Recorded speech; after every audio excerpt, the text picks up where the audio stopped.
ಒಂದಷ್ಟು ವರ್ಷಗಳ ನಂತರ ಮತ್ತೊಮ್ಮೆ ತಮ್ಮ ಡೈರೆಕ್ಷನ್ ಅಡಿಯಲ್ಲಿ ರಾಯಲ್ ಸಿನಿಮಾವನ್ನ ನಿರ್ದೇಶನ ಮಾಡೋದ್ರ ಮೂಲಕ 2025ರ ವರ್ಷಾರಂಭಕ್ಕೆ ಒಂದು ರಾಯಲ್ ಎಂಟ್ರಿ ಕೊಡ್ತಾ ಇದ್ದಾರೆ ನಮ್ಮ ನಿಮ್ಮೆಲ್ಲರ ಪ್ರೀತಿಯ ದಿನಕರ್ ತೂಗುದೀಪ್ ಅವರು.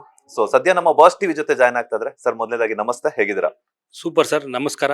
ಥ್ಯಾಂಕ್ ಯು ಬಂದಿದ್ದಕ್ಕೆ, ನಮ್ಮ ಸಿನಿಮಾ ಪ್ರಮೋಷನ್ಗೆ ಸಪೋರ್ಟ್ ಮಾಡ್ತಿರೋದಕ್ಕೆ ತುಂಬ ಥ್ಯಾಂಕ್ಸ್.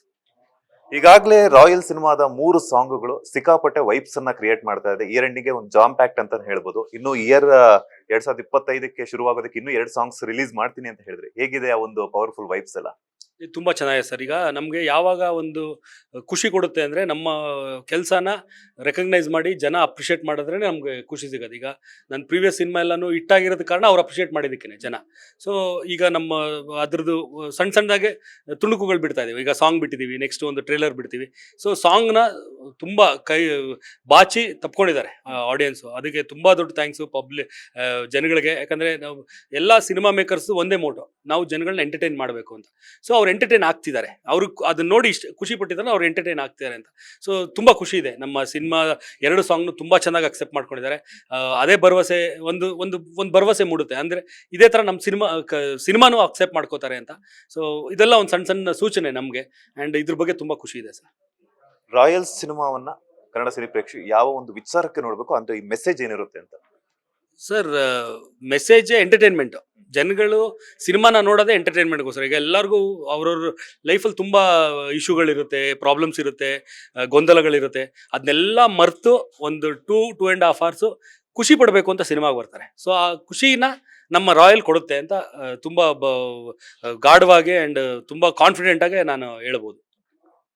ತುಂಬಾ ಒಂದು ಕಮರ್ಷಿಯಲ್ ಸಿನಿಮಾ ಮಾಡೋದಕ್ಕೆ ದಿನಕರ್ ತೂಗುದೀಪ್ ಅವರು ಹೇಳಿ ಮಾಡಿಸಿದಂತ ಒಂದು ಹೆಸರು ಸ್ಯಾಂಡಲ್ವುಡ್ ಸಿನಿ ಪ್ರೇಕ್ಷಕರಾಗಿರ್ಬೋದು, ಅಭಿಮಾನಿಗಳಲ್ಲಾಗಿರ್ಬೋದು. ರಾಯಲ್ನ ಯಾವ ರೀತಿ ಎಕ್ಸ್ಪೆಕ್ಟೇಷನ್ಸ್ ಮಾಡ್ಕೋಬಹುದು ಬೆಳ್ಳಿ ಪರದೆಯಲ್ಲಿ, ಅಂದ್ರೆ ಆ ಒಂದು ಕಮರ್ಷಿಯಲ್ ಎಲಿಮೆಂಟ್ಸ್ ಎಲ್ಲ ಇರುತ್ತಾ ಅಂತ? 100% ದಿನಕರಿಂದ ಏನು ಅವ್ರು ಎಕ್ಸ್ಪೆಕ್ಟ್ ಮಾಡ್ಕೊಂಡು ಥಿಯೇಟ್ರಿಗೆ ಬರ್ತಾರೆ, ಅದು 100% ಅವ್ರಿಗೆ ಸಿಗುತ್ತೆ ಅನ್ನೋ ಭರವಸೆ ಇದೆ. ಆ್ಯಂಡ್ ನಾನು ಯೂಶಲಿ ಜನ ಇದನ್ನ ಎಲ್ಲ ನಂದು ಪ್ರೀವಿಯಸ್ ಸಿನಿಮಾಲೆಲ್ಲನೂ ನನ್ನ ಕೆಲಸ ಅಲ್ಲಿ ನಾನು ಜನಗಳಿಗೆ ಏನು ಇಷ್ಟ ಆಗುತ್ತೆ, ಹೆಂಗೆ ಮಾಡಿದ್ರೆ ಜನಗಳಿಗೆ ಇಷ್ಟ ಆಗುತ್ತೆ ನನ್ನ ಮೈಂಡಲ್ಲಿ ಇಟ್ಕೊಂಡೆ ಮಾಡಿದ್ದಿತ್ತು. ಸೊ ಅದನ್ನೆಲ್ಲನೂ ಅವ್ರು ಇಷ್ಟಪಟ್ಟಿದ್ದಾರೆ. ಸೊ ಇದನ್ನು ಅದೇ ಇಂಟೆನ್ಷನ್ ಇಟ್ಕೊಂಡು ಕತೆನ ಹೆಣೆದು ಮಾಡಿರೋದು. ಸೊ 100% ಇದನ್ನು ಅಕ್ಸೆಪ್ಟ್ ಆಗುತ್ತೆ ಅನ್ನೋ ಕಾನ್ಫಿಡೆನ್ಸ್ ನನಗಿದೆ. ಸಾರಥಿಯ ನಂತರ ಅಣ್ಣ ತಮ್ಮನ ಒಂದು ಜುಗಲ್ ಬಂದಿ ಬೆಳ್ಳಿ ಪರದಲ್ಲಿ ಯಾವಾಗ ಕಮಾಲ್ ಮಾಡೋದಕ್ಕೆ ಬರುತ್ತೆ ಅಂತ, ಅಂದ್ರೆ ದರ್ಶನ್ ಅವರಿಗೆ ಯಾವಾಗ ಡೈರೆಕ್ಷನ್ ಮಾಡೋದಕ್ಕೆ ಅಂತ ಹೇಳ್ಬಿಟ್ಟು ಎಲ್ಲ ಡಿ ಬಾಸ್ ಅಭಿಮಾನಿಗಳು ಈಗರ್ಲಿ ವೇಟ್ ಮಾಡ್ತಾರೆ. ಆ ಒಂದು ಗಳಿಗೆ ಯಾವಾಗ ಬರುತ್ತೆ ಅಂತ? ಸರ್, ಈಗ ದರ್ಶನ್ ಅವ್ರದ್ದು ಡೆವಿಲ್ ಸಿನಿಮಾ ಒಂದು ಪೋರ್ಷನ್ ಆಗಿದೆ, ಅದನ್ನ ಫಿನಿಶ್ ಮಾಡ್ತಾರೆ. ಅದಾದ್ಮೇಲಿಂದ ಒಂದು ಹೈದರಾಬಾದ್ ಪ್ರೊಡ್ಯೂಸರ್ದು ಒಂದು ಸಿನಿಮಾ ಇದೆ. ಅದಾದ್ಮೇಲಿಂದ ಶೈಲಜಾ ನಾಗ್ ಅವ್ರದ್ದು ಇದೆ, ಜೊತೆಗೆ ನಂದು ಮಾಡೋಣ ಅಂತ ಡಿಸೈಡ್ ಆಗಿದೆ. ಮೋಸ್ಟ್ ಪ್ರಾಬಬ್ಲಿ 2026ಗೆ ಆ ಸಿನಿಮಾ ಟೇಕ್ ಆಫ್ ಆಗುತ್ತೆ. ಈ ಹಿಂದೆ ಹೇಳಿದ್ರಿ ಅಪ್ಪು ಅವ್ರಿಗೆ ಒಂದು ಸಿನಿಮಾ ಮಾಡಬೇಕು ಅಂತ ಹೇಳ್ಬಿಟ್ಟು ಸ್ಕ್ರಿಪ್ಟ್ ಎಲ್ಲ ರೆಡಿ ಮಾಡ್ಕೊಂಡಿದ್ರಿ. ಆ ಒಂದು ಸಿನಿಮಾನೇ ದರ್ಶನ್ ಸರ್ ಏನಾದ್ರು ಮಾಡ್ಬೋದಾ, ಅಥವಾ ನಿಮ್ಮ ಒಂದು ಹಳಿಯ ಅಕ್ಕನ ಮಗನ್ನ ಲಾಂಚ್ ಮಾಡ್ತೀನಿ ಸೊ ಅವ್ರಿಗೆ ಮಾಡ್ಬೋದಾ ಅಂತ ಒಂದು ಕ್ಯೂರಿಯಾಸಿಟಿ ಇದೆ. ಸೊ ಯಾರಿಗ್ ಮಾಡ್ತೀರಾ? ಅಪ್ಪು ಸರ್ಗಾಗಿ ಮಾಡಿರುವಂತಹ ಕಥೆಯನ್ನ ಯಾರಿಗೆ ಸಿನಿಮಾ ಮಾಡ್ತೀರಾ ಅಂತ? ಈಗ ಸದ್ಯಕ್ಕೆ ಅದನ್ನ ನಾನೇನು ಆಲೋಚನೆ ಮಾಡಿಲ್ಲ ಸರ್. ಯಾಕಂದ್ರೆ ಅದು ತುಂಬಾ ಆಸೆ ಪಟ್ಟು ಇಷ್ಟಪಟ್ಟಿದ್ದು ಪುನೀತ್ ಸರ್. ಸೊ ಅದನ್ನ ಅವ್ರ ಅಭಿಮಾನಿಗಳಿಗೆ 100% ನಾನು ಅದನ್ನ ಮಾಡೇ ಮಾಡ್ತೀನಿ. ಯಾರ ಜೊತೆ ಮಾಡ್ತೀನಿ ಇನ್ನೂ ಏನು ಡಿಸೈಡ್ ಆಗಿಲ್ಲ. ಆ ಸಿನಿಮಾ ಮಾಡಬೇಕಾದ್ರೆ ನಾನು ಫಸ್ಟ್ ಹೇಳ್ಬಿಟ್ಟೆ ಅವ್ರ ಅಭಿಮಾನಿಗಳಿಗೆ ಎಲ್ಲರಿಗೂ ತಿಳಿಸ್ಬಿಟ್ಟೆ, ಇದು ಪುನೀತ್ ಸರ್ಗೆ ಮಾಡಿರೋ ಕತೆ ಮಾಡ್ತಾ ಇರೋದು ಅಂತ ಹೇಳ್ಬಿಟ್ಟೆ ಆ ಸಿನಿಮಾನ ಮಾಡೋದು. ಬಟ್ ಇವಾಗ ನಮ್ಮ ಅಕ್ಕನ ಮಗನಿಗಾಗ್ಲಿ ಇಲ್ಲ ದರ್ಶನ್ಗಾಗ್ಲಿ ಆ ಕತೆ ಮಾಡೋ ಐಡಿಯಾ ಇಲ್ಲ. ನನ್ನ ಹತ್ರ ಬೇರೆ ಒಂದು ಕತೆ ಇದೆ. ಅದನ್ನ ಈಗ ಅಂದ್ರೆ ಲೈನ್ ಇದೆ ತಲೆಯಲ್ಲಿ, ಐಡಿಯಾ ಇದೆ. ಅದನ್ನ ಬಿಲ್ಡ್ ಮಾಡಬೇಕು ನಮ್ಮ ಅಕ್ಕನ ಮಗನಿಗೂ. ಆ್ಯಂಡ್ ದರ್ಶನ್ದು ಒಂದು ಐಡಿಯಾ ಇದೆ. ಇನ್ನೂ ಅದನ್ನ ನಾನು ಐಡಿಯಾನು ದರ್ಶನ್ ಹತ್ರ ಡಿಸ್ಕಸ್ ಮಾಡಿಲ್ಲ. ಅವಾಗ ಮಾಡೋಣ ಅಂತಿದೆ. ಸಮಯ ಬಂದಾಗ ಅವ್ರಿಗೆ ಅದನ್ನ ತಿಳಿಸ್ತೀನಿ. ಅವ್ರಿಗೆ ಐಡಿಯಾ ಹೇಳಿದ್ರೆ ಸಾಕು, ಅವ್ರು ಫುಲ್ ಕತೆ ನನ್ನಿಂದ ಕೇಳೋಕ್ಕೆ ಎಕ್ಸ್ಪೆಕ್ಟ್ ಮಾಡಲ್ಲ. ಚೆನ್ನಾಗಿ ನಾನು ಮಾಡ್ತೀನಿ ಅನ್ನೋ ಒಂದು ಕಾನ್ಫಿಡೆನ್ಸ್ ಇದೆ. ನನಗೆ ಖುಷಿ ಇದೆ ಆ ಕಾನ್ಫಿಡೆನ್ಸ್ ನಾವು ಉಳಿಸ್ಕೊಂಡಿದ್ದೀನಿ ಅಂತ. ಸೊ ಅದು ಬಂದಾಗ ಅದನ್ನ ತಿಳಿಸ್ತೀನಿ. ಅಕ್ಕನ ಮಗನಿಗೆ ಒಂದು ಸಿನಿಮಾ ಮಾಡ್ತೀನಿ, ಲಾಂಚ್ ಮಾಡ್ತೀನಿ ಅಂತ ಹೇಳ್ತಾ ಇದ್ರ, ಅದರಲ್ಲಿ ನೀವಾಗಿರ್ಬೋದು ಅಥವಾ ದರ್ಶನ್ ಅವರಾಗಿರ್ಬೋದು ಒಟ್ಟಿಗೆ ಅಂದ್ರೆ ತೂಗುದೀಪ ಫ್ಯಾಮಿಲಿ ಎಲ್ಲರೂ ಒಂದು ಆನ್ ಸ್ಕ್ರೀನ್ 1-2 ತುಣುಕುಗಳ ಮೂಲಕ ಏನಾದ್ರು ಎಂಟರ್ಟೈನ್ ಮಾಡ್ಬೋದಾ ಅಂತ? ದಿನಕರ್ ಆಸ್ ಎ ಡೈರೆಕ್ಟ್ರಿಗೆ ದಿನಕರ್ ಆಸ್ ಆಕ್ಟ್ ಇಷ್ಟ ಇಲ್ಲ ಸರ್. ನನಗೆ ನನ್ನ ಆ್ಯಕ್ಟಿಂಗೇ ನಂಗೆ ಅಷ್ಟು ಅಂದರೆ ಪರಿಪೂರ್ಣವಾಗಿ ನಾನು ಮಾಡ್ತೀನಿ. ಒಬ್ಬ ಡೈರೆಕ್ಟರ್ ಆಗಿ ಒಬ್ಬ ಆಕ್ಟ್ರಿಂದ ಏನು ಎಕ್ಸ್ಪೆಕ್ಟ್ ಮಾಡ್ತಾರೆ ಅದನ್ನ ನಾನು ಡೆಲಿವರ್ ಮಾಡ್ತೀನಿ ಅನ್ನೋ ಕಾನ್ಫಿಡೆನ್ಸ್ ಇಲ್ಲ. ಸೊ ನಂದು ಆಕ್ಟಿಂಗು ಮೋಸ್ಟ್ ಪ್ರಾಬಬ್ಲಿ ನನ್ನ ವೀಕ್ನೆಸ್ ಇರ್ಬೋದು. ಡೈರೆಕ್ಷನ್ ನನ್ನ strength. So I always bet on my strength. So ನಾನು ಆ್ಯಕ್ಟ್ ಮಾಡಲ್ಲ. ದರ್ಶನ್ ಅವರು ಇರ್ಬೋದು ಇನ್ನು, ಯಾಕಂದ್ರೆ ಇನ್ನು ಅದು ತುಂಬಾ ಸೀಡ್ ಲೆವೆಲಲ್ಲಿದೆ. ಸ್ಕ್ರೀನ್ ಪ್ಲೇ ಎಲ್ಲ ಮಾಡಿ ಕತೆ ಎಲ್ಲ ರೆಡಿ ಮಾಡಿದ್ಮೇಲೆ ಆ ಥರ ಒಬ್ಬ ಸೂಪರ್ ಸ್ಟಾರ್ ಬೇಕಾಗುತ್ತೆ ಅಂತ ಅನ್ಸುತ್ತೆ 100% ದರ್ಶನ ಹಾಕೊಂಡು ಮಾಡ್ತೀನಿ. ಸರ್, ಸಿನಿಮಾ ಹೊರತುಪಡಿಸಿ ಒಂದಷ್ಟು ವಿಚಾರಗಳಾಯ್ತು. ಸೊ ಹುಟ್ಟುತ್ತಾ ಅಣ್ಣ ತಮ್ಮಂದರು ಬೆಳೆಯುತ್ತಾ ದಾಯಾದಿಗಳು ಅನ್ನುವಂತಹ ಹಿರಿಯರು ಹೇಳಿರುವಂತಹ ಮಾತಿದೆ. ಸೊ ಅದೇ ರೀತಿಯಂತಹ ಈಗ ಕರ್ನಾಟಕ ಜನತೆಯಲ್ಲಿ ಒಂದಷ್ಟು ಗೊಂದಲಗಳು ಇದೆ. ಸೊ ದಿನಕರ್ ಅವರಾಗಿರ್ಬೋದು, ದರ್ಶನ್ ಅವರು ಮನಸ್ತಾಪ ಬಂತು, ಅದಾದ್ಮೇಲೆ ದೂರ ಆದ್ರು ಅಂತ ಹೇಳ್ಬಿಟ್ಟು. ಬಟ್ ಅದೆಲ್ಲಾನು ಈಗ ಈ ಒಂದು ವಿಚಾರ ನಡೆದ್ಮೇಲಂತೂ ಎಲ್ರಿಗೂ ಕ್ಲಾರಿಫಿಕೇಶನ್ ಸಿಕ್ಕಾಗಿದೆ. ಅದ್ರ ಬಗ್ಗೆ ನೀವು ಮೌನ ಮುರಿಯೋದಾದ್ರೆ? ಕ್ಲಾರಿಫಿಕೇಶನ್ ಎಲ್ರಿಗೂ ಸಿಕ್ಕಾಯ್ತು ಅಂದಮೇಲೆ ಇನ್ನೇನು ಸರ್ ಹೇಳೋದು. ಹೌದು, ಈಗ ಅಣ್ಣ ತಮ್ಮ ಅಂದಾಗ ಸಣ್ಣ ಪುಟ್ಟ ಮಿಸ್ಅಂಡರ್ಸ್ಟ್ಯಾಂಡಿಂಗ್ಸ್ ಬರುತ್ತೆ. ನಾನೇನೋ ಮಾಡಿರೋದು ಅವ್ನಿಗೆ ಇಷ್ಟ ಆಗಿರಲ್ಲ, ಇಲ್ಲ ಅವನೇನೋ ಮಾಡಿರೋದು ನನಗೆ ಇಷ್ಟ ಆಗಿರಲ್ಲ. ಸೊ ಅದ್ರ ಬಗ್ಗೆ ಮಾತುಕತೆ ಆಗಿರುತ್ತೆ. ಒಂದು ಸ್ವಲ್ಪ ಇಬ್ರಿಗೂ ಬೇಜಾರಾಗಿರುತ್ತೆ. ಸ್ವಲ್ಪ ಬ್ರೇಕ್ ತಗೊಳ್ಳೋಣ ಅಂತ ಇಬ್ರು ಒಂಚೂರು ಅವಾಯ್ಡ್ ಮಾಡ್ಕೊಂಡಿರ್ತೀವಿ. ಬಟ್ ತುಂಬ ದೊಡ್ಡ ಗ್ಯಾಪ್ ಏನೂ ಇರಲಿಲ್ಲ ಸರ್. ನಾನು ಅವನು ಮಾತಾಡದೇ ಇರೋದೆಲ್ಲನು ಅದು ಯಾವಾಗಲೂ ಕ್ಲಾರಿಫೈ ಆಗೋಯ್ತು. ನನಗೆ ಕ್ಲಾರಿಫೈ ಆಗಿ ತುಂಬ ವರ್ಷ ಆಯಿತು. ಆ ಟಾಪಿಕ್ ಏನಕ್ಕೆ ಈಗ ಇಲ್ಲಿ ಬಂತು ಅಂತ ಗೊತ್ತಿಲ್ಲ ನನಗೆ. ಮೋಸ್ಟ್ಲಿ ಹೌದು ಇರ್ಬೋದು, ಯಾಕಂದರೆ ಪಬ್ಲಿಕ್ ಅಪಿಯರೆನ್ಸಲ್ಲಿ ಇಬ್ಬರು ಜೊತೆಲಿ ಎಲ್ಲೂ ಕಾಣಿಸ್ಕೊಳ್ದೇ ಇರೋದ್ರಿಂದ ನಿಮ್ಗಳಿಗೂ ಅದು ಅನಿಸಿರ್ಬೋದು. ಸೊ ಅದು ನಾನು ತಪ್ಪು ಅಂತ ಹೇಳೋಲ್ಲ. ಯಾಕಂದರೆ ಒಬ್ಬೊಬ್ಬರ ಬಗ್ಗೆ ಇಂಟ್ರೆಸ್ಟ್ ಇದ್ದಾಗ ಅವ್ರ ಬಗ್ಗೆ ಅವ್ರು ಅಬ್ಸರ್ವ್ ಮಾಡಿದಾಗ ಅವ್ರಿಗೆ ಏನು ಕಾಣುತ್ತೆ ಅದು ಅಸಂಪ್ಷನ್ಗೆ ಬರ್ತಾರೆ. ಸೊ ಆ ರೀತಿಲಿ ನೀವುಗಳು ಆ ಅಸಂಪ್ಷನ್ಗೆ ಬಂದಿರ್ಬೋದು, ಏನೋ ಇಬ್ಬರ ಮಧ್ಯದಲ್ಲಿ ಏನೂ ಇಲ್ಲ ಅಂತ. ಸೊ ಈಗ ಇಬ್ರು ಜೊತೆಲಿರೋದು ನೀವೇ ನೋಡಿದ್ರ. ಸೊ ನಿಮಗೆ ಅದು ಕ್ಲಾರಿಫೈ ಆಯಿತು. ಓಕೆ. ನೀವು ಕೆಲವೊಂದು ಆಚಾರ ವಿಚಾರಗಳನ್ನಾಗಿರ್ಬೋದು, ಜ್ಯೋತಿಷ್ಯಗಳನ್ನ ನಂಬ್ತಿರೋ ಇಲ್ವೋ ಗೊತ್ತಿಲ್ಲ. ಸೊ ದರ್ಶನ್ ಅವರು ಈ ಒಂದು ಪ್ರಕರಣದಲ್ಲಿ ಭಾಗಿಯಾಗಿದ್ದಾರೆ ಅಂತ ಸುದ್ದಿ ಹಬ್ದಾಗಿಂದಾನು ಸಹ ಒಂದಷ್ಟು ಜ್ಯೋತಿಷ್ಯಗಳಾಗಿರ್ಬೋದು, ಸ್ವಾಮೀಜಿಗಳಾಗಿರ್ಬೋದು, ಎಕ್ಸಾಂಪಲ್ ತಡೆ ಓಡಿಸೋದಾಗಿರ್ಬೋದು, 7.5 ಆಗಿರ್ಬೋದು, ಅದು ಎಲ್ಲೋ ಒಂದ್ ಕಡೆ ಬಿಕಾಸ್ 7.5 ಅನ್ನೋದು 7 ವರ್ಷಗಳು. ಬಿಕಾಸ್ ನಿಮ್ ಸಿನಿಮಾಗಿರ್ಬೋದು, ದರ್ಶನ್ ಅವ್ರು ರಿಲೀಸ್ ಆಗಿರ್ಬೋದು, ಎಲ್ಲೋ ಒಂದ್ ಕಡೆ ಲಿಂಕ್ ಇದೆಯಾ? ನೀವು ನಂಬ್ತೀರಾ ಈ ತರದ್ದನ್ನೆಲ್ಲ ಅಂತ? ಹೌದು, ಜಾತಕ, ಗ್ರಹಗಳು ಅವೆಲ್ಲ 100% ನಿಜ. ನಾನು ಅದನ್ನ ಇಲ್ಲ ಅಂತ ಹೇಳಲ್ಲ. ಬಟ್ ಅದನ್ನ ಕರೆಕ್ಟಾಗಿ ಓದೋರು ಯಾರು ಅನ್ನೋದು ಇಂಪಾರ್ಟೆಂಟ್. ಯಾರು ಅದನ್ನ ನಿಮ್ಗೆ ಈ ಪ್ರಾಬ್ಲಮ್ ಇದೆ, ಅದಕ್ಕೆ ಈ ಥರ ಮಾಡಿದ್ರೆ ನಿಮ್ಗೆ ಸೊಲ್ಯೂಷನ್ ಸಿಗುತ್ತೆ, ಅದನ್ನ 100% ಅವ್ರು ಕರೆಕ್ಟಾಗಿ ಹೇಳ್ತೀರಾ ಅಂತ ಹೇಳೋರು ಹೆಂಗೆ ಅಂತ ನಂಗೆ ಗೊತ್ತಿಲ್ಲ. ಸೊ ಅದ್ರ ಬಗ್ಗೆ ಹೇಳೋರ್ದ ಬಗ್ಗೆ ಸ್ವಲ್ಪ ನನಗೆ ಜಡ್ಜ್ಮೆಂಟ್ ಇಲ್ಲ. ಬಟ್ ಹೌದು, ಒಳ್ಳೇದು ಕೆಟ್ಟದು ಟೈಮು, ಗ್ರಹಗಳು ಗತಿಗಳು ಅವೆಲ್ಲ ಇದೆ, ಅವೆಲ್ಲ ನಂಬ್ತೀನಿ ನಾನು. ಈ ಒಂದು ಇನ್ಸಿಡೆಂಟ್ ಇಂದ ದರ್ಶನ್, ತೂಗುದೀಪ ಅವರಾಗಿರ್ಬೋದು ಅಥವಾ ತೂಗುದೀಪ ಫ್ಯಾಮಿಲಿಯಲ್ಲಿ ಸಂಬಂಧಗಳು ಮತ್ತಷ್ಟು ಗಟ್ಟಿ ಆಯ್ತಾ ಅಂತ? Obviously sir. ಇವಾಗ ಏನಾಗುತ್ತೆ, ಏನೋ ಒಂದು ಸಿಚುವೇಶನ್ ಬಂದಾಗ್ಲೇ ಅವ್ರದ್ದು, ಈಗ ಒಂದು ಸಿಚುವೇಶನ್ನ ನೀವು ಹೆಂಗೆ ಹ್ಯಾಂಡಲ್ ಮಾಡ್ತೀರಾ, ನಾನು ಹೆಂಗೆ ಹ್ಯಾಂಡಲ್ ಮಾಡ್ತೀನಿ, ಅದು ಅವ್ರ ವ್ಯಕ್ತಿತ್ವನ ಪ್ರೆಸೆಂಟ್ ಮಾಡುತ್ತೆ. ಸೊ ಈಗ ಇಂಥ ಪರಿಸ್ಥಿತಿ ಬಂದಾಗ ನಾವು ಆಬ್ವಿಯಸ್ಲಿ ಬೀಯಿಂಗ್ ಅ ಬ್ರದರ್, ನಂದು ಧರ್ಮ, ನಾನು ಜೊತೆಲಿ ಇರಲೇಬೇಕು. ಅವನು ಸರಿನೋ ತಪ್ಪೋ ಫಸ್ಟ್ ನಾನು ಅವನ ಜೊತೆಲಿ ನಿಂತಿರ್ತೀನಿ. ಆಮೇಲೆ ಅದನ್ನ ಕ್ಲಾರಿಫೈ ಮಾಡ್ಕೋತೀನಿ. ಅವನು ಒಬ್ಬ ವ್ಯಕ್ತಿ ಅದು ಮಾಡೋದು ಸರಿನಾ ತಪ್ಪಾ ಅನ್ನೋದನ್ನ ಆಮೇಲೆ ವೆರಿಫೈ ಮಾಡೋದು. ಸೊ ಆ ಥರ ಒಂದಷ್ಟು ವಿಚಾರಗಳು ನಮ್ಗೆ ಗೊತ್ತಿದೆ. ಸೊ ದರ್ಶನ್ದು ಏನಿದೆ ಇದರಲ್ಲಿ ಪಾತ್ರ ಅನ್ನೋದು ನನಗೆ ಕ್ಲಾರಿಟಿ ಇದೆ. ಸೊ ಈಗ ಅದ್ರ ಬಗ್ಗೆ ನಾನು ಜಾಸ್ತಿ ಮಾತಾಡೋದು. ಈಗ ಅದು ಕೋರ್ಟಲ್ಲಿದೆ, ಕೋರ್ಟ್ ಡಿಸೈಡ್ ಮಾಡುತ್ತೆ ಏನು ಆಗಿದೆ ಅನ್ನೋದು. ಆ್ಯಂಡ್ ನಮಗೆ ನಮ್ಮ ನ್ಯಾಯಾಂಗದ ಮೇಲೆ ತುಂಬ ನಂಬಿಕೆ ಇದೆ. ಸೊ ಅವರು ಏನಾದ್ರು ತಪ್ಪು ಮಾಡಿದ್ದಾನೆ ಅಂತ ಅನ್ಸಿದ್ರೆ ಶಿಕ್ಷೆ ಕೊಡ್ತಾರೆ, ಇಲ್ಲ ಅಂದರೆ ಬಿಡುಗಡೆ ಮಾಡುತ್ತೆ. ಸೊ ಅದು ಜನಗಳಿಗೂ ರೀಚ್ ಆಗುತ್ತೆ. ಅದು ನಮ್ಮ ಕಷ್ಟ ಕಾಲದಲ್ಲಿ ಒಂದು ಕಷ್ಟ ಅಂತ ಬಂದಾಗ ನಮ್ಮ ಸುತ್ತಮುತ್ತಲಿನ ಜನರ ಒಂದು ಮನಸ್ಸು ಯಾವ ರೀತಿ ಇರುತ್ತೆ ಅಂತ ಗೊತ್ತಾಗುತ್ತೆ. ಎಕ್ಸಾಂಪಲ್ ಏನಂತಂದ್ರೆ, ಸುಖ ನಾವು ಸಂತೋಷವಾಗಿದ್ದಾಗ ಎಲ್ಲರೂ ಸಹ ನಮ್ ಜೊತೆ ಅಬಾಮಚ್ಚ ಹಂಗೆ ಹಿಂಗೆ ಚಿನ್ನಾರನ್ನ ಅಂತ ಕರಿತಿರ್ತಾರೆ. ಒಂದು ಕಷ್ಟ ಅಂತ ಬಂದಾಗ ಅವ್ರ ವ್ಯಕ್ತಿತ್ವ ತೋರಿಸುತ್ತೆ. ಸೊ ಆತರ ಇನ್ಸಿಡೆಂಟ್ ಆಗಿದೆ ಅಂತ ನನಗೂ ಗೊತ್ತಾಗಿದೆ, ನಿಮಗೂ ಗೊತ್ತಾಗಿದೆ. ಸೊ ಅದ್ರ ಬಗ್ಗೆ ಹೇಳೋದಾದ್ರೆ ಅದೇ, ವ್ಯಕ್ತಿಗಳನ್ನ ನಾವೇನೇನು ಅನ್ಕೊಂಡಿದ್ವಿ ಅವ್ರ ಹಂಗಂಗೆ ಅಲ್ವಾ ಅನ್ನೋದು ಈ ಇನ್ಸಿಡೆಂಟ್ ಅಲ್ಲಿ ಗೊತ್ತಾಯ್ತು. ಸೊ ಯಾರ್ಯಾರು ಹೆಂಗೆ ಅವ್ರವ್ರ ಜೊತೆ ಹಂಗಂಗೆ ಇರ್ತೀವಿ ಅಷ್ಟೇ. ಏನಿದೆ ಏನು, ಇವಾಗ ಎಲ್ಲರದ್ದು ಅಭಿಪ್ರಾಯ ಅವ್ರವ್ರದ್ದು ಸರ್. ಈಗ ಒಂದು ಸಿನಿಮಾ ನೋಡ್ತೀರಾ, ಒಂದು ಸಿನಿಮಾ ನಿಮ್ಗೆ ಇಷ್ಟ ಆಗ್ಬೋದು, ನನಗಿಷ್ಟ ಆಗದೆ ಇರ್ಬೋದು. ಇನ್ನೊಂದು ಸಿನಿಮಾ ನನಗಿಷ್ಟ ಆಗ್ಬೋದು, ನಿಮ್ಗೆ ಇಷ್ಟ ಆಗೋದು. ಸೊ ಅವ್ರವ್ರ ಪರ್ಸ್ನಲ್. ಸೊ ಇಲ್ಲ ನಾನು ಇಷ್ಟಪಟ್ಟೆ ನೀನು ಇಷ್ಟಪಟ್ಟೆ ಪಡು ಅಂತ ಯಾರ ಮೇಲೂ ಪ್ರೆಷರೈಸ್ ಮಾಡೋಕ್ಕಾಗಲ್ಲ, ಇಲ್ಲ ಇನ್ಸಿಸ್ಟ್ ಮಾಡೋಕ್ಕಾಗಲ್ಲ. ಸೊ ಹಂಗೆ ಈಗ ಅವರು ಆ ಸಿಚುವೇಶನ್ನ ಅವ್ರು ಯಾವ ಥರ ಯೂಸ್ ಮಾಡ್ಕೊಂಡ್ರು. ಸೊ ಅವರು ನಮ್ಮ ಲೈಫಲ್ಲಿ ಹೆಂಗಿರಬೇಕು, ಯಾವ ಜಾಗದಲ್ಲಿ ಇರಬೇಕು ಅಂತ ನಾವು ಡಿಸೈಡ್ ಮಾಡ್ತೀವಿ. ಈಗ ನಮಗೆ ತೋರಿಸ್ಕೊಟ್ರು ಅವರೇನೆ. ಸೊ ಒಂದು ರೀತಿಲಿ ಎಲ್ಲರಿಗೂ ಲೈಫಲ್ಲಿ ಒಂದೊಂದು ಪರಿಸ್ಥಿತಿ ಬರೋದೇ ನಿಮ್ಮ ಸುತ್ತಮುತ್ತ ಇರೋರು, ಇಲ್ಲ ನೀವು ಯಾವ ಥರ ಇದ್ದೀರಾ, ಯಾವ ಥರ ಸ್ಟ್ರಾಂಗ್ ಆಗಿದ್ದೀರಾ ಅನ್ನೋದು ಗೊತ್ತಾಗೋಕ್ಕೆ. ಒಂದಷ್ಟು ಜನ ತುಂಬ ಸ್ಟ್ರಾಂಗ್ ಆಗಿ ನಮ್ಮ ಜೊತೆ ನಿಂತರು. ಅದಕ್ಕೆ ನಾವು ಹೃದಯಪೂರ್ವಕವಾಗಿ ಒಂದು ಥ್ಯಾಂಕ್ಸ್ ಹೇಳ್ತೀವಿ. ಆ್ಯಂಡ್ ಒಂದಷ್ಟು ಜನ ದೂರ ಹೋದರು. Okay fine, no problem. ನಾವು ನಮ್ಗೆ ಅವರು ಹತ್ರ ಅಂತ ಅಂದ್ಕೊಂಡಿದ್ವಿ, ನಾವು ತಪ್ಪು ತಿಳ್ಕೊಂಡಿರ್ಬೋದು. ಈ ಸಿಚುವೇಶನ್ ನಮ್ಗೆ ಅವ್ರು ಏನು ಅನ್ನೋದು ನಮ್ಗೆ ಹೇಳ್ಕೊಡ್ತು. ಸೊ ಆ ಥರ ನಾವಿರ್ತೀವಿ. ಸರ್ ಈಗ ತಾನೇ ಹೇಳ್ತಾ ಇದ್ರಿ ಕಾನೂನಿನ ಮೇಲೆ ನಂಗೆ ತುಂಬಾ ನಂಬಿಕೆ ಇದೆ, ಆ ಅಣ್ಣನ ಮೇಲೂ ಸಹ ತುಂಬಾ ನಂಬಿಕೆ ಇದೆ ಅಂತ ಹೇಳ್ಬಿಟ್ಟು. ದರ್ಶನ್ ಸರ್ ಮಾಡಿದಾರ ಇಲ್ವಾ ಅನ್ನೋದು ಒಂದಷ್ಟು ಕಾನೂನಿನ ಒಂದು ತೀರ್ಪಿನ ಮೇಲೆ ಡಿಸೈಡ್ ಆಗುತ್ತೆ. ಎಲ್ಲ ಒಂದ್ ಕಡೆ ನಾವು ಒಂದು ಮನುಷ್ಯತ್ವದ ದೃಷ್ಟಿಕೋನದಲ್ಲಿ ನೋಡ್ಬೇಕಾದ್ರೆ ಒಂದು ಗರ್ಭಿಣಿ ಮಗು ಆಗಿದೆ. ಸೊ ರೇಣುಕಾಸ್ವಾಮಿ ಕುಟುಂಬದವರನ್ನ, ಸೊ ತೂಗುದೀಪ ಫ್ಯಾಮಿಲಿ ಅವರು ಯಾವತ್ತಾದ್ರೂ ಮೀಟ್ ಆಗುವಂತ ಪ್ಲಾನ್ಸ್ ಏನಾದ್ರು ಇದೆಯಾ ಅಂತ? ಸರ್ ಇವಾಗ ಇದು ಕೋರ್ಟಲ್ಲಿದೆ ಸರ್. ನಾವು ಯಾವುದು ಒಂದು ಸ್ಟೆಪ್ ತಗೋಬೇಕು ಅದೆಲ್ಲಾನು ನಾವು ಕಾನೂನು ಚೌಕಟ್ಟಿಂದನೇ ತಗೋಬೇಕಾಗತ್ತೆ. ಸೊ ಈಗ ಕಾನೂನು ಅದಕ್ಕೆ ಸಪೋರ್ಟ್ ಮಾಡಲ್ಲ. ನಾವು ಏನು ಅನ್ಕೊಂಡಿದೀವಿ, ಏನು ಮಾಡಬೇಕು ಅಂತಿದೀವಿ, ಏನೋ ಏನು ಇದೆ, ಏನು ಅವೆಲ್ಲ ತಿಳ್ಕೊಬೇಕಂದ್ರೆ. ಸೊ ಈ ಕೇಸ್ ಕೋರ್ಟಿಂದ ನಿರ್ಧಾರ ಆಗಲಿ, ಅದಾದ್ಮೇಲೆ ಅದ್ರ ಬಗ್ಗೆ ಆಲೋಚನೆ ಮಾಡ್ತೀವಿ.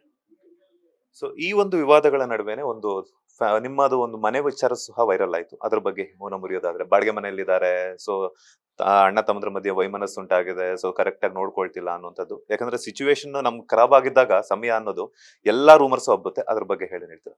ನೀವೇ ಹೇಳಿದ್ರಿ ರೂಮರ್ಸ್ ಅದು ಅಂತ. ರೂಮರ್ಸ್ ಬಗ್ಗೆ ಯಾಕೆ ಸರ್? ನಮಗೆ we have better work to concentrate. So rumours ಬಗ್ಗೆ ಯಾಕೆ ತಲೆ ಕೆಡಿಸ್ಕೋಬೇಕು?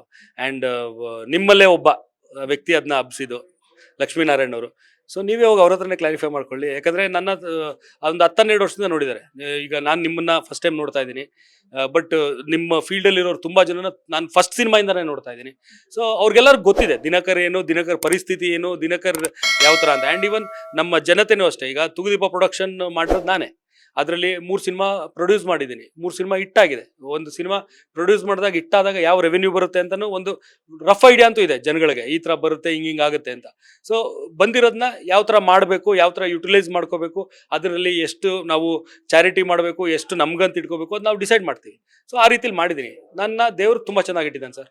ಇದಕ್ಕೆ ಕಾರಣ ಎಲ್ಲ ನಮ್ಮ ಕರ್ನಾಟಕ ಜನತೆ, ಚಿತ್ರಪ್ರೇಮಿಗಳು ನಮ್ಮನ್ನು ಸಪೋರ್ಟ್ ಮಾಡಿದ್ರು. ನಾವು ಮಾಡಿರೋ ನಮ್ಮ ವ್ಯೂನ ಅವ್ರು ಅಕ್ಸೆಪ್ಟ್ ಮಾಡ್ಕೊಂಡ್ರು. ಅವ್ರು ಅಕ್ಸೆಪ್ಟ್ ಮಾಡ್ಕೊಂಡ್ರೆ ಒಂದು ಸಿನಿಮಾ ಇಟ್ಟಾಗೋದು. ನಾನು ಕೇಳ್ತಾರೆ ಹೆಂಗೆ ಸರ್ ನೀವು 3 ಸಿನಿಮಾ ಇಟ್ಕೊಟ್ರಿ ಅಂತ. ನಾನು ಇಟ್ಟು ಮಾಡಿಲ್ಲ, ಒಳ್ಳೆ ಸಿನಿಮಾ ಮಾಡಿದೆ, ಜನಕ್ಕೆ ಇಷ್ಟಪಟ್ಟರು, ಅವ್ರು ಇಟ್ಟು ಮಾಡಿರೋದು. ನಾವುಗಳು ಇಟ್ಟು ಮಾಡೋಕ್ಕಾಗಲ್ಲ ಸರ್. ಸಿನಿಮಾ ಜನನೇ ಮಾಡಬೇಕು. ನಾನು ಇಟ್ಟು ಮಾಡ್ಬೇಕಂದ್ರೆ ಎಲ್ಲ ಥಿಯೇಟ್ರ್, ಇಡೀ ಕರ್ನಾಟಕದಲ್ಲಿ ಎಲ್ಲ ಥಿಯೇಟ್ರ್ ಟಿಕೆಟು ನಾನೇ ತಗೋತಾ ಇರಬೇಕು, ಎಲ್ಲ ಥಿಯೇಟ್ರಲ್ಲಿ ನಾನೇ ಕೂತಿರ್ಬೇಕು. ಸೊ ಅವ್ರುಗಳು ಬಂದು ನೋಡಿದ್ರೆ ತಾನೇ ಸಿನಿಮಾ ಇಟ್ಟಾಗೋದು. ಅವ್ರು ಟಿಕೆಟ್ ತೊಗೊಂಡ್ರೆ ತಾನೇ ಪ್ರೊಡ್ಯೂಸರ್ ಹಾಕಿರೋ ದುಡ್ಡು, ಅವ್ರು ಕೊಟ್ಟಿರೋ ಟಿಕೆಟ್ ದುಡ್ಡಲ್ಲೇ ಕವರ್ ಆಗೋದು. ಸೊ ಜನತೆ ಮಾಡಿರೋದು ಅದೆಲ್ಲನೂ. ಸೊ ನಾವು ಅವ್ರಿಗೆ ಥ್ಯಾಂಕ್ಸ್ ಹೇಳ್ಬೇಕು ಸರ್, ಅಷ್ಟೇ. End of the day sir, ಒಂದು ಕನ್ನಡಿಗರಲ್ಲಿ ಒಂದು ತುಂಬಾ ಆಸೆ ಇದೆ, ದಚ್ಚು ಮತ್ತೆ ಕಿಚ್ಚ ಸ್ನೇಹ. ಬಿಕಾಸ್ ಯಾಕಂತಂದ್ರೆ ಇಬ್ರು ಒಂದಾಗ್ಬೇಕು. ಆ ಕಾಲದಿಂದಲೇ ಅಂಬರೀಷ್ ಅವರು, ವಿಷ್ಣುವರ್ಧನ್ ಅವರೆಲ್ಲ ಒಂದಾಗೋ ತರನೇ ಈ ಜನರೇಷನ್ಗೆ ಅವ್ರ ಸ್ಫೂರ್ತಿ, ಒಂದು ಫ್ರೆಂಡ್ಶಿಪ್ ಆಗಿರ್ಬೋದು ಕನ್ನಡ ಸಿನಿ ಪ್ರೇಕ್ಷಕರಲ್ಲಿ. ಸೊ ನೀವು ದರ್ಶನ್ ಅವ್ರ ಜೊತೆನೂ ಇದ್ದೀರಾ, ಸುದೀಪ್ ಅವರು ಕ್ರಿಕೆಟ್ ಜೊತೆನೂ ಎಲ್ಲನೂ ಪಾರ್ಟಿಸಿಪೇಟ್ ಮಾಡಿದ್ರ. ಸೊ ಆಡಿಯನ್ಸ್ ಆಗಿರ್ಬೋದು, ಕನ್ನಡದ ಒಬ್ಬ ಕನ್ನಡಿಗನಾಗಿರ್ಬೋದು, ಅಥವಾ ಅವರ ಸ್ನೇಹದ ಬಗ್ಗೆ ಗೊತ್ತಿರುವಂತದ್ದಾಗಿರೋ, ಅವ್ರಿಬ್ಬರ ಮಧ್ಯೆ ಏನ್ ನಡೆದಿದೆ ಅನ್ನೋದು ಅವ್ರಿಬ್ಬರಿಗೆ ನಾವ್ಯಾರು ಜಡ್ಜ್ ಮಾಡೋದಕ್ಕಾಗಲ್ಲ. ಸೊ ಒಂದಾದ್ರೆ ಅವ್ರ ಬಗ್ಗೆ ಏನ್ ಹೇಳ್ತೀರಾ ಅಂತ? ಸರ್, ಏನೇ ವಿಚಾರಗಳು ಒಳ್ಳೇದಾದ್ರೆ ಎಲ್ಲರೂ ಖುಷಿ ಪಡ್ತಾರೆ ಸರ್. ಈಗ ಅವ್ರು ಸಪ್ರೇಟ್ ಇಂಡಿವಿಜುವಲ್ಸ್, ಅವರಿಬ್ಬರ ಮಧ್ಯದಲ್ಲಿ ನಡೆದಿರೋದು. ಸೊ ಅದನ್ನ ಅವರಿಬ್ಬರೇ ಕ್ಲಾರಿಫೈ ಮಾಡ್ಕೋಬೇಕು, ಅವರಿಬ್ಬರೇ ಡಿಸೈಡ್ ಮಾಡ್ಕೋಬೇಕು. ಯಾಕಂದ್ರೆ ತುಂಬಾ ಕ್ಲೋಸ್ ಆಗೇ ಇದ್ದವರು. ಇವಾಗ ಅವರಿಬ್ಬರ ಮಧ್ಯದಲ್ಲಿ ಮಿಸ್ಅಂಡರ್ಸ್ಟ್ಯಾಂಡಿಂಗ್ಸ್ ಇದೆ. ಅವ್ರವ್ರದೇ ಸಪ್ರೇಟ್ ಟ್ರ್ಯಾಕಲ್ಲಿ ಅವ್ರವ್ರು ನಡ್ಕೊಂಡು ಹೋಗ್ತಾರೆ. ಸೊ ಒಂದಲ್ಲ ಒಂದು ಪಾಯಿಂಟ್, ಈಗ ಪ್ರಪಂಚ ಚಿಕ್ಕದು ಸರ್. ಎಲ್ಲಾನು ಈಗ ಈ ಇನ್ಸಿಡೆಂಟ್ ಆಯ್ತು, ನಾವು ಮೀಡಿಯಾದಿಂದ ದೂರ ಇದ್ವಿ. ಈಗ ನನ್ನ ಸಿನಿಮಾ ಪ್ರಮೋಷನ್ ಮಾಡಬೇಕಿತ್ತು, ಸೊ ಮೀಡಿಯಾಕ್ಕೆ ನಾನು ಬಂದೆ. ಸೊ ಮ್ಯೂಚುವಲ್ ಇದು. ಈಗ ನಿಮಗೆ ನಮ್ಮ ವಿಚಾರ ತಿಳ್ಕೋಬೇಕು, ನಮ್ಮ ವಿಚಾರನ ಜನಗಳಿಗೆ ತಲುಪಿಸ್ಬೇಕು ಅನ್ನೋದು ನಿಮ್ಮ ಇಂಟೆನ್ಷನ್. ಸೊ ನಮ್ಮ ವಿಚಾರನ ಜನಗಳಿಗೆ ತಲುಪಲಿ ಅಂತ ನಮ್ಮದು ಇಂಟೆನ್ಷನ್. ಸೊ ನಿಮ್ಮ ಥ್ರೂನೇ ನಾವು ಅದಕ್ಕೆ ಹೋಗೋದು. ಸೊ ಆ ರೀತಿಲಿ ಆದಾಗ ಅವರಿಬ್ಬರು ಇಂಡಿವಿಜುವಲ್ಸ್ ಡಿಸೈಡ್ ಮಾಡ್ತಾರೆ ಏನು ಮಾಡಬೇಕು, ಹೆಂಗಿರಬೇಕು, ಮುಂದಕ್ಕೆ ಜೊತೆಲೆ ಹೋಗ್ಬೇಕಾ ಬೇಡವಾ, ಅದು ಅವ್ರು ಡಿಸೈಡ್ ಮಾಡಿ. ನಾವು ಯಾರನ್ನೂ ಇನ್ಸಿಸ್ಟ್ ಮಾಡೋಕ್ಕಾಗಲ್ಲ ಸರ್. ಈಗ ನೀವು ಅಷ್ಟೇ ಈ ಚಾನಲಲ್ಲಿ ಕೆಲಸ ಮಾಡುವಾಗ ನೀವು ಡಿಸೈಡ್ ಮಾಡಿರೋದು, ನಾನು ಹೇಳಿರೋದಲ್ಲ ಇದಕ್ಕೆ ಕೆಲಸ ಮಾಡಿ. ಸೊ ಅವ್ರವ್ರು ಡಿಸೈಡ್ ಮಾಡ್ತಾರೆ ಅವ್ರ ಲೈಫ್ನ. ಆ್ಯಂಡ್ ಇಬ್ಬರು ಮೆಚೂರ್ಡ್ ಇನಫ್, ಅವ್ರಿಗೆ ಗೊತ್ತು ಯಾವ್ದು ರೈಟು, ಯಾವ್ದು ರಾಂಗು, ಯಾವ್ದು ಬೇಕು, ಯಾವ್ದು ಬೇಡ ಅನ್ನೋದು. They will decide. ನೀವು ಯಾರು ಸರ್ ಅದ್ರ ಬಗ್ಗೆ ಮಾತಾಡಿ? ನನ್ನ ಬಗ್ಗೆ ಕೇಳಿ ಎಲ್ಲ ಹೇಳ್ತೀನಿ. ನನ್ನ ಮಗನ ಬಗ್ಗೆ ನೀವು ಕೇಳಿ, ನನ್ನ ಜವಾಬ್ದಾರಿ ಏನು, ಅವನು 18 ವರ್ಷ ಆಗೋವರೆಗೂ, 18 ವರ್ಷ ಆದ್ಮೇಲೆ ಅವಂದೇ. ಸೊ ಆ ಥರ.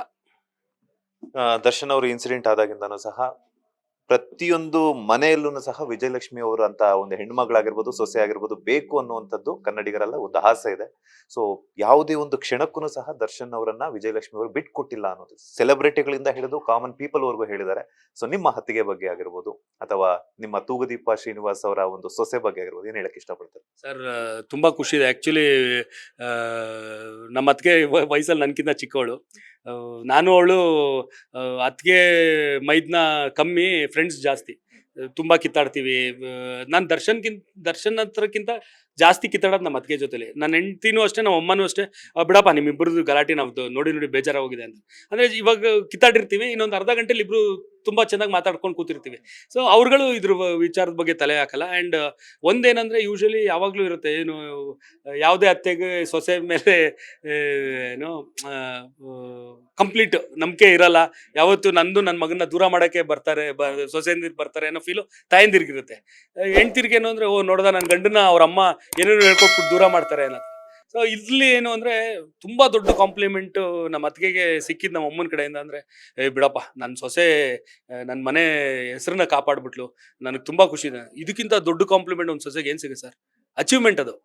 ಸೊ ಆ ಪದ ಬಂದಿದೆ ಅಂದರೆ ಅವಳು ಆ ಎಫರ್ಟ್ ಹಾಕಿದ್ದಾಳೆ. ಅವಳು ಅಂದ್ಬಿಟ್ಟೆ, ಹಾಕಿದ್ದಾರೆ. ಸೊ ಖುಷಿ ಇದೆ ನನಗೂ. ನಾನು ಲಕ್ಕಿನೇ ಅಂತ ಅತ್ತಿಗೆನ ಪಡೆಯೋದಕ್ಕೆ. ಆ್ಯಂಡ್ ದರ್ಶನು ತುಂಬ ಲಕ್ಕಿ ಅಂತ ಹೆಂಡ್ತಿನ ಪಡೆಯೋಕ್ಕೆ. ನಮ್ಮಮ್ಮನೂ ಲಕ್ಕಿನೇ ಅಂತ ಸೊಸೆನ ಪಡೆಯೋದಕ್ಕೆ. ಮ್ಯೂಚಲ್ಲು. ಈಗ ತುಂಬ ಜನ ಮೈದಿಂದ್ರು ಅತ್ತಿಗೆಂದಿರ ಜೊತೆ ಮಾತಾಡಲ್ಲ. ನಾನು ನಮ್ಮ ಅತ್ತಿಗೆ ಎಲ್ಲನೂ ಮಾತಾಡ್ತೀವಿ, ಎಲ್ಲ ಥರ ವಿಚಾರ. ಅವಳು ಮಾಡಿದ ತಪ್ಪು ನಾನು ಹೇಳ್ತೀನಿ, ನಾನು ಮಾಡಿದ ತಪ್ಪು ಅಂತ ಹೇಳ್ತಾರೆ.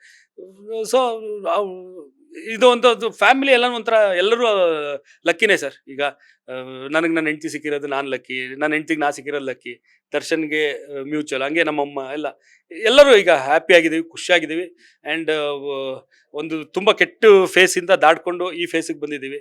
ಈ ಈ ಈ ಫೇಸ್ ಬಗ್ಗೆ ತುಂಬ ಖುಷಿ ಇದೆ. ಆ್ಯಂಡ್ ನಾನು ಕೆಟ್ಟದ್ದು ಬೇಜಾರು ಅವೆಲ್ಲ ಜಾಸ್ತಿ ನೆನ್ಪಿಟ್ಕೊಳ್ಳೋದ. ಸೊ ಅದು ಹಿಂದಕ್ಕೆ ಹೋಗ್ಬಿಡ್ಲಿ ಸರ್ ಅಷ್ಟೇ. ಸರ್, ಈಗ ದರ್ಶನ್ ಸರ್ ಎಲ್ಲಿದ್ದಾರೆ? ಅವರ ಆರೋಗ್ಯದ ಸ್ಥಿತಿ ಯಾವ ಒಂದು ಹಂತದಲ್ಲಿದೆ? ಅಭಿಮಾನಿಗಳಿಗೆ ಒಂದು ದರ್ಶನ್ ಸರ್ ಒಂದು ಆರೋಗ್ಯದ ಅಪ್ಡೇಟ್ ಕೊಡೋದಾದ್ರೆ ಏನ್ ಹೇಳಕ್ ಇಷ್ಟ? ಸರ್ ಈಗ ಅದೇ ಅವ್ರಿಗೆ ಆ ಬೆನ್ನೋವು ತುಂಬ ಇದೆ. ಆ್ಯಂಡ್ ಅವರು ಅಲ್ಲಿ ಬಳ್ಳಾರಿಲಿ ಇದ್ದಾಗ ಅವ್ರಿಗೆ ಲೆಫ್ಟ್ ಲೆಗ್ ತುಂಬ ಆಗ್ತಾ ಇತ್ತು. ಅದು ಟೋಯಿಂದ ಹಂಗೆ ಮೇಲಕ್ಕೆ ಬರ್ತಾ ಇತ್ತು ನಮ್ನೆಸ್ಸು. ಸೊ ಅದರಿಂದ ಅವ್ರಿಗೆ ಅದು ಪ್ಯಾರಲೈಸ್ ಆಗೋಗುತ್ತೆ ಅನ್ನೋ ಇದಕ್ಕೆ ಡಾಕ್ಟ್ರು ಅಲ್ಲಿ ಬಳ್ಳಾರಿಲಿ ಗೌರ್ಮೆಂಟ್ ಡಾಕ್ಟ್ರು ಅದನ್ನೆಲ್ಲ ಚೆಕಪ್ ಮಾಡಿ ಅವರು ರಿಪೋರ್ಟ್ ಕೊಟ್ಟರು. ಸೊ ಆ ರಿಪೋರ್ಟ್ ಮೇಲೆ ದರ್ಶನ್ ಅವ್ರಿಗೆ ಮೆಡಿಕಲ್ ಬೇಲ್ ಆಯಿತು. ಸೊ ಮೆಡಿಕಲ್ ಬೇಲ್ ಆದಾಗ ಇಲ್ಲಿ BGS ಅಲ್ಲಿ, ಅಂದರೆ ಅವರು ಮೈಸೂರಿಗೆ ಹೋಗಂಗಿಲ್ಲ, ಬೆಂಗಳೂರಲ್ಲಿ ಇರಬೇಕು ಅಂದಿದ್ದಕ್ಕೆ BGS ಅಲ್ಲೇ ಇದ್ವಿ. BGS ಅಲ್ಲಿರೋ ತುಂಬ expert doctors and they are very potential ಇರೋವಂಥ ಡಾಕ್ಟರ್ಸ್. ಅವರು ಅದಕ್ಕೆ ಟ್ರೀಟ್ಮೆಂಟ್ ಕೊಟ್ಟು ಆ ನಮ್ನೆಸ್ನ ರೆಡ್ಯೂಸ್ ಮಾಡೋದು. ಯಾಕಂದರೆ ನರ್ವ್ ಡ್ಯಾಮೇಜು ರಿವರ್ಸ್ ಮಾಡೋಕ್ಕಾಗಲ್ಲ. ಅದೇನೋ ಡ್ಯಾಮೇಜ್ ಆಗ್ಬಿಟ್ಟಿದ್ರೆ ತುಂಬ ಪ್ರಾಬ್ಲಮ್, ಲೈಫ್ ಲಾಂಗ್ ಹಂಗೆ ಆಗ್ಬಿಟ್ಟಿರೋದು ದರ್ಶನ್ಗೆ. ಸೊ ಅದರಿಂದ ಅದು ಸೆಟ್ರೇಟ್ ಆಯಿತು. ಬಟ್ ಆ ನೋವು ಇನ್ನೂ ತುಂಬ ಇದೆ, ನಡೆಯೋಕೆ ದರ್ಶನಕ್ಕೆ ತುಂಬ ಪ್ರಾಬ್ಲಮ್ ಇದೆ because of L4 and L5 ಡಿಸ್ಕಿಂದ. ಸೊ ಮೊನ್ನೆ ಮೈಸೂರಿಗೆ ಹೋಗಿದ್ದಾಗ ಡಾಕ್ಟ್ರ್ ದರ್ಶನ್ಗೆ ರೆಗ್ಯುಲರ್ ಆಗಿ ಟ್ರೀಟ್ ಮಾಡೋದು ಅಜಯ್ ಹೆಗ್ಡೆ ಅವರು ಡಾಕ್ಟ್ರು. ಅವರು ದರ್ಶನ್ 2 ಕೈದು ಆಪರೇಷನ್ ಅವರೇ ಮಾಡಿದ್ದು. And is a family doctor ಥರ ನಮಗೆ. ಸೊ ಅವರೆಲ್ಲನೂ ಚೆಕಪ್ ಮಾಡಿದ್ರು. ಚೆಕಪ್ ಮಾಡಿ ಎಲ್ಲ ಅವ್ರ ಹತ್ರ ರಿಪೋರ್ಟ್ಸ್ ಎಲ್ಲನೂ ತೊಗೊಂಡು ಈಗ ಸದ್ಯಕ್ಕೆ ಫಿಸಿಯೋಥೆರಪಿ ಮಾಡಿ ಅಂತಿದ್ದಾರೆ. ಡೈಲಿ ಫಿಸಿಯೋಥೆರಪಿ ನಡೀತಾ ಇದೆ. ಆ್ಯಂಡ್ ದರ್ಶನ್ ಅವರು ವಾಪಸ್ ಬೆಂಗಳೂರಿಗೆ ಬಂದಿದ್ದಾರೆ, ಮನೇಲಿದ್ದಾರೆ, ಟ್ರೀಟ್ಮೆಂಟ್ ನಡೀತಾ ಇದೆ. ಸೊ ಈಗ ನಮ್ಮ ಡಾಕ್ಟ್ರು ಡಿಸೈಡ್ ಮಾಡ್ತಾರೆ ನೆಕ್ಸ್ಟ್ ಪ್ರೊಸೀಜರ್ ಏನು ಮಾಡಬೇಕು ಅನ್ನೋದು. ಫಿಸಿಯೋಥೆರಪಿಯಿಂದ ಅವ್ರಿಗೊಂಚೂರು ನೋವು ಕಮ್ಮಿ. ಇದು ಈ ಪ್ರಾಬ್ಲಮ್ ಶುರು ಆಗಿದ್ದು ಸಾರಥಿಲಿ. ಸೊ ಅವಾಗಲೇ ತೋರಿಸಿದಾಗಲೇ ಹೇಳಿದ್ರು ಇದಕ್ಕೆ ಆಪ್ರೇಷನ್ನೇ ಇದು, ಬಟ್ ನೀವು ಎಷ್ಟೋರ್ಗು ನೋವು ತಡೀತೀರ ಅಲ್ಲಿವರೆಗೂ ಆಗುತ್ತೆ, ಫಿಸಿಯೋಥೆರಪಿ ಎಲ್ಲ ತೊಗೊಂಡು ರೆಡಿ ಮಾಡ್ಬೋದು. ಸೊ ಅವಾಗ ಪ್ರಾಬ್ಲಮ್ ಬರೋದು. ಬೃಂದಾವನ ಟೈಮಲ್ಲೂ ದರ್ಶನ್ ಐಸ್ಲ್ಯಾಂಡಲ್ಲಿ ಕುದುರೆ ಮೇಲಿಂದ ಬಿದ್ದಾಗ ಆ ಚಳಿಗೆ ಆ ನೋವು ಇನ್ನೂ ಜಾಸ್ತಿ ಆಗೋದು, ಬಿದ್ದಿದ್ದು ಫೋರ್ಸ್ಗೆಲ್ಲ. ಸೊ ಅದಕ್ಕೆ ತಿರ್ಗಾ BGS ಎಲ್ಲ ಟ್ರೀಟ್ಮೆಂಟ್ ತೊಗೊಂಡು ಇದಾಗಿತ್ತು. ಈಗಲೂ ಆ ಟ್ರೀಟ್ಮೆಂಟ್ ನಡೀತಾ ಇದೆ. ಎಲ್ಲಿವರೆಗೂ ದರ್ಶನ್ ಅವರು ಆ ನೋವನ್ನ ತಡ್ಕೊಂಡು ಆಕ್ಟಿವ್ ಆಗಿರ್ತಾರೆ ಅಲ್ಲಿವರೆಗೂ ಮೇಂಟೈನ್ ಆಗುತ್ತೆ. ಇಲ್ಲ ನೋವು ತಡೆಯೋಕೆ ಆಗಲ್ಲ ಅಂದರೆ ಆಪರೇಷನ್ ಮಾಡಿಸ್ಲೇಬೇಕು. ಈ ಒಂದು ಇನ್ಸಿಡೆಂಟ್ ಆದ್ಮೇಲೆ ದರ್ಶನ್ ಅವರ ಒಂದು ಅಭಿಮಾನ, ಅವ್ರ ಫ್ಯಾನ್ಸ್ ಆಗಿರ್ಬೋದು, ಫ್ಯಾನ್ಸ್ ಮೇಲೆ ಒಂದು ಪ್ರೀತಿ ಆಗಿರ್ಬೋದು ಸಿಕ್ಕಾಪಟ್ಟೆ ಜಾಸ್ತಿ ಆಗೋಯ್ತು. ಯಾವುದೇ ಒಂದು ಕ್ಷಣಕ್ಕೂ ನಾವು D-Boss ನ ಬಿಟ್ಕೊಡಲ್ಲ ಅಂತ ಹೇಳ್ಬಿಟ್ಟು ದಿನೇ ಹೆಚ್ಚಾಗ್ತದೇನೆ ಹೊರತು ಕಡಿಮೆ ಅಂತೂ ಆಗ್ತಿಲ್ಲ. ಆ ಫ್ಯಾನ್ಸ್ ನ ಒಂದು ಪ್ರೀತಿಗೆ, ಅವ್ರ ಅಭಿಮಾನಕ್ಕೆ ಏನ್ ಹೇಳಕ್ ಇಷ್ಟಪಡ್ತಾರೆ? ಸರ್ ಅವ್ರ ಪ್ರೀತಿಗೆ ನಾವು ಪದಗಳಿಲ್ಲ ಸರ್ ಹೇಳಕ್ಕೆ. ನಿಜ ಹೇಳ್ಬೇಕಂದ್ರೆ ಆ ಪ್ರೀತಿನ, ಅವ್ರ ಪ್ರೀತಿನ ನಾವು ತುಂಬ ಅಭಿಮಾನದಿಂದ ಸ್ವೀಕಾರ ಮಾಡಿದೀವಿ ಅಂತಲೇ ದರ್ಶನ್ ಅವರು ಸೆಲೆಬ್ರಿಟೀಸ್ ಅಂದ್ಬಿಟ್ಟು ಎದೆ ಮೇಲೆ ಅಚ್ಚೆ ಹಾಕ್ಸ್ಕೊಂಡಿದ್ದು. ಆ್ಯಂಡ್ ಅದು ಸುಮ್ಮನೆ ಹಾಕ್ಸ್ಕೊಂಡಿದ್ದಲ್ಲ ಸರ್. ನೀವು ನನ್ನ ಆರ್ಟ್ ಹತ್ರ, ನನ್ನ ಹೃದಯದ ಹತ್ರ ನೀವು ಇರ್ತೀರಾ ಅಂತ ಅದಕ್ಕೆ ಅಲ್ಲಿ ಹಾಕ್ಕೊಂಡಿದ್ದು. ನೀವು ನನ್ನನ್ನು ಸೆಲೆಬ್ರಿಟಿ ಮಾಡಿದ್ದು, ಸೊ ನನಗೆ ನೀವೇ ಸೆಲೆಬ್ರಿಟಿ ಅಂತ ದರ್ಶನ್ ಅವರು ಹೇಳೋದಕ್ಕೇ ಅದು ಅಚ್ಚೆ ಹಾಕ್ಸ್ಕೊಂಡಿದ್ದು. ಆ್ಯಂಡ್ ಅವರು ಬರೀ ಅಭಿಮಾನಿಗಳಾಗಿಲ್ಲ ಸರ್, ನಮಗೆ ಅವರು ದೇವರು. ಈಗ ಹೆಂಗೆ ನಾವು ನಮ್ಗೇನೇ ತೊಂದರೆ ಬಂದಾಗ ಹೋಗಿ ದೇವ್ರ ಹತ್ರ ಕೇಳ್ಕೊಂಡಾಗ ಅದನ್ನ ಪರಿಹರಿಸ್ತಾನೆ ಅನ್ನೋ ಒಂದು ನಂಬಿಕೆ ಮೇಲೆ ಹೋಗ್ತೀವಿ. ಅದು ಪರಿಹರಿಸದೆ ಇಲ್ದೇನೂ ಇರ್ಬೋದು. ಬಟ್ ನಮ್ಮ ಅಭಿಮಾನಿಗಳನ್ನ ಹೋಗಿದ್ದು ಯಾವುದು ಇಲ್ಲ ಅಂತ ಹೇಳಿಲ್ಲ, ಅದಕ್ಕೆಲ್ಲ ಅವ್ರ ಅಸ್ತು ಅಂತ ಹೇಳ್ಬಿಟ್ಟು ನಮ್ಮನ್ನ ಅಕ್ಸೆಪ್ಟ್ ಮಾಡ್ಕೊಂಡೇ ಇದ್ದಾರೆ. ಆ್ಯಂಡ್ ಅವ್ರ ಅಭಿಮಾನಕ್ಕೆ ನಮ್ ಪದಗಳಿಲ್ಲ ಸರ್. ಅವ್ರಿಗೆ ಥ್ಯಾಂಕ್ಸ್ ಅನ್ನೋದು ತುಂಬಾ ಚಿಕ್ಕ ಪದಗಳಿಲ್ಲ. ಅವರು ನಮ್ಮ ಪಾಲಕ್ ದೇವರು. ಕೊನೆಯದಾಗಿ ಒಂದು ಪ್ರಶ್ನೆ ಕೇಳ್ತಾ ಇದ್ದೀನಿ. ಸೊ ಈ ಒಂದು ಇನ್ಸಿಡೆಂಟ್ ಆದಾಗ ಯಾವುದೇ ಒಬ್ಬ ಅಣ್ಣನಾಗಿರ್ಬೋದು, ತಮ್ಮನಾಗಿರ್ಬೋದು, ಅಥವಾ ಫ್ಯಾಮಿಲಿ ಮೆಂಬರ್ಸ್ ಅಲ್ಲಿ ಯಾರೇ ಆಗಿರ್ಬೋದು, ಆ ರಕ್ತ ಸಂಬಂಧ ಅನ್ನೋದು ಮಿಡಿಯುತ್ತೆ. ಸೊ ಅಂತ ಟೈಮಲ್ಲಿ ವಿನೀಶ್ಗೆ ತಂದೆಯಾಗಿ, ಅತ್ತಿಗೆಗೆ ಒಬ್ಬ ಅಣ್ಣನ ಸ್ಥಾನದಲ್ಲಿ ಇಟ್ಕೊಂಡು, ತಾಯಿಗೇನೆ ಒಬ್ಬ ತಂದೆ ಸ್ಥಾನದಲ್ಲಿ ಇಟ್ಕೊಂಡು ಯಾವ ರೀತಿ ಹ್ಯಾಂಡಲ್ ಮಾಡಿದ್ರಿ ಆ ಒಂದು ಸಿಚುವೇಶನ್ ನ? ಬಿಕಾಸ್ ಯಾಕಂತಂದ್ರೆ ಒಂದ್ ಕಡೆ ರೂಮರ್ಸ್, ಇನ್ನೊಂದ್ ಕಡೆ ಅಭಿಮಾನಿಗಳ ಒಂದು ಹತಾಶೆ ಆಗಿರ್ಬೋದು, ಇದೆಲ್ಲನ ಯಾವ ರೀತಿ ಹ್ಯಾಂಡಲ್ ಮಾಡಿದ್ರಿ ಒಬ್ಬ ಮಗನಾಗಿ? ಇಲ್ಲ, ನಾವು ಒಂದಷ್ಟು ಕಡೆ ಬ್ರೇಕ್ ಡೌನ್ ಆದ್ವಿ ಸರ್. ನ್ಯೂಸ್ ಚಾನೆಲ್ ಎಲ್ಲ ಬಂದಾಗ ಒಂದಷ್ಟು ನ್ಯೂಸ್ ಚಾನೆಲ್ಗಳಲ್ಲಿ ಅತಿರೇಕಾಗೂ ತಗೊಂಡೋದ್ರು. ಏನಕ್ಕೆ ಅಂತ ಗೊತ್ತಿಲ್ಲ, ಅದಕ್ಕೆ ಅವರೇ ಆನ್ಸರ್ ಹೇಳಬೇಕು. ಆ್ಯಂಡ್ ನಮಗೆ ಒಂದು ಸ್ಟ್ರಾಂಗ್ ಆದ್ವಿ ನಾವು. ನಮಗೆ ಟೆಸ್ಟಿಂಗ್ ಪೀರಿಯಡ್ನ ತುಂಬ ಅಂದರೆ ತುಂಬ ಟೆಸ್ಟ್ ಮಾಡಿದ್ರು. ಅದನ್ನು ಫೇಸ್ ಮಾಡಿದ್ವಿ. ನಮ್ಮನ್ನು ಸ್ಟ್ರಾಂಗ್ ಮಾಡಿದ್ರು. ಅದಕ್ಕೆ ಮೀಡಿಯಾದವ್ರಿಗೆ ಥ್ಯಾಂಕ್ಸ್ ಹೇಳಬೇಕು. ನಮ್ಮ ಇನ್ಬಿಲ್ಟ್ ಸ್ಟ್ರೆಂತ್ನ ನಮಗೆ ಅರ್ಥ ಮಾಡಿಸಿದ್ದು ಅವರೇ. ಅಂದರೆ ಯಾವುದೇ ಪರಿಸ್ಥಿತಿ ಬಂದಾಗ ನಮ್ಮೊಳಗೆ ಈಗ ಆಂಜನೇಯನಿಗೂ ಆರೋ ಎಬಿಲಿಟಿ ಇದೆ ಅನ್ನೋದು ಗೊತ್ತಿರಲಿಲ್ಲ. ಜಾಂಬು ಅಂತ ಹೇಳಿದ್ಮೇಲೆ ಅದು ಅವ್ರಿಗೆ ಗೊತ್ತಾಗಿದ್ದು. ಸೊ ಆ ರೀತಿ ನಮ್ಮ ಸ್ಟ್ರೆಂತ್ ಏನು ಅಂತ ಅವ್ರು ಅರ್ಥ ಮಾಡಿಸಿದ್ರು. ಸೊ ಅದಕ್ಕೆ ಅವ್ರಿಗೆ ನಮ್ಮ ಸ್ಟ್ರೆಂತ್ನ ನಮಗೆ ಅರಿವು ಮಾಡಿಸಿದೆ, ಅವ್ರಿಗೆ ಥ್ಯಾಂಕ್ಸ್ ಹೇಳಬೇಕು. ಆ್ಯಂಡ್ ಹೌದು, ಒಂದು ಬೇಜಾರಿದೆ. ನ್ಯೂಸ್ನ ಕೊಡಿ, ತಪ್ಪೇನಿಲ್ಲ. ನಿಮ್ಮ ಧರ್ಮ, ನಿಮ್ಮ ವೃತ್ತಿ, ನಿಮ್ಮ ಕಾಯಕ ಅದು. ಬಟ್ ನಿಜ ಏನು ತಪ್ಪೇನು ತಿಳ್ಕೊಂಡು ಕೊಡಿ, ಅದಷ್ಟೇ ನಿಮ್ಮ ಮುಖಾಂತರ ನಾ ಹೇಳೋಕ್ಕಾಗೋದು. ನೋ ಪ್ರಾಬ್ಲಮ್, ಎಲ್ಲ ನಡೀತಾ ಇದೆ. ಲೈಫ್ ಕರ್ಕೊಂಡೋಗುತ್ತೆ, ನಡೀತಾ ಇದ್ದೀವಿ. ಮುಂದಕ್ಕೆಲ್ಲ ಒಳ್ಳೇದಾಗತ್ತೆ. ಒಂದು ಅದೇ ಜೀವನ ಅನ್ನೋದು ಚಕ್ರ ಇದ್ದಂಗೆ, ಕೆಳಗಿರೋದು ಮೇಲೆ ಹೋಗ್ಬೇಕು, ಮೇಲಿರೋದು ಕೆಳಗೆ ಬರಬೇಕು. ಸೊ ಒಂದು ಬ್ಯಾಡ್ ಫೇಸಲ್ಲಿ ಇದ್ವಿ, ಈಗ ಫುಲ್ ಫ್ಯಾಮಿಲಿ ಹ್ಯಾಪಿ ಆಗಿದ್ದೀವಿ. ನೋಡೋಣ, ತಿರ್ಗಾ ಮುಂದಕ್ಕೆ ಪ್ರಾಬ್ಲಮ್ ಬರಲ್ಲ ಅಂತಿಲ್ಲ, ಬರುತ್ತೆ. ಅದನ್ನ ಫೇಸ್ ಮಾಡೋಕೆ ಈಗ ಪ್ರಿಪೇರ್ ಮಾಡ್ಕೊಂಡಿದ್ದೀವಿ. ಫೇಸ್ ಮಾಡ್ತೀವಿ, ನಡೀತೀವಿ. ಲೈಫ್ ಶುಡ್ ಗೋ ಆನ್ ಅಷ್ಟೇ. ರಾಯಲ್ ಅಂತೂ ಜನವರಿ 24ನೇ ತಾರೀಕು ರಿಲೀಸ್ ಆಗ್ತಾ ಇದೆ. ಸೊ ದರ್ಶನ್ ಅವರ ನಿಮ್ಮ ಮತ್ತೆ ಸಿನಿಮಾ ಯಾವಾಗ ಟೇಕ್ ಆಫ್ ಆಗ್ಬೋದು, ಯಾವಾಗ ಗುಡ್ ನ್ಯೂಸ್ ಸಿಗ್ಬೋದು ಅಭಿಮಾನಿಗಳಿಗೆ ಅಂತ? ಅದೇ ಯಾವಾಗಲೇ ಹೇಳಂದಲ್ಲ ಸರ್, 2026ಗೆ ದರ್ಶನ್ ಜೊತೆಲಿ ಮಾಡೋ ಸಿನಿಮಾ ಸ್ಟಾರ್ಟ್ ಆಗುತ್ತೆ. 2025 ನಮ್ಮ ಅಕ್ಕನ ಮಗನ ಸಿನಿಮಾ ಮಾಡ್ತೀನಿ. ಫೈನಲಿ ನಮ್ಮ ಬಾಸ್ ಟಿವಿ ವೀಕ್ಷಕರಿಗಾಗಿರ್ಬೋದು ಅಥವಾ ಕನ್ನಡ ಸಿನಿ ಪ್ರೇಕ್ಷಕರೇ, ದರ್ಶನ್ ಅಭಿಮಾನಿಗಳಿಗೆ ಏನ್ ಹೇಳಕ್ ಇಷ್ಟಪಡ್ತೀರಾ? ಅವಾಗಲೇ ಹೇಳಂದಲ್ಲ ಸರ್, ಅವ್ರಿಗೆ ಪದಗಳಿಲ್ಲ ನಮ್ಗೆ ಅವ್ರನ್ನ ಹೇಳೋಕ್ಕೆ. ಥ್ಯಾಂಕ್ಸ್ ಅನ್ನೋದು ತುಂಬ ಚಿಕ್ಕದು. ಅವ್ರು ನಮ್ಮ ಪಾಲಕ್ ದೇವರು sir. Thank you so much sir. ಇಷ್ಟೊತ್ತು ಒಂದಷ್ಟು ಮಾಹಿತಿಯನ್ನು ಶೇರ್ ಮಾಡೋದಕ್ಕೆ. ಒಳ್ಳೆದಾಗ್ಲಿ. ನಿಮ್ಮ ರಾಯಲ್ ಕಲೆಕ್ಷನ್ ಅನ್ನ ಮಾಡಿ. Thank you very much sir.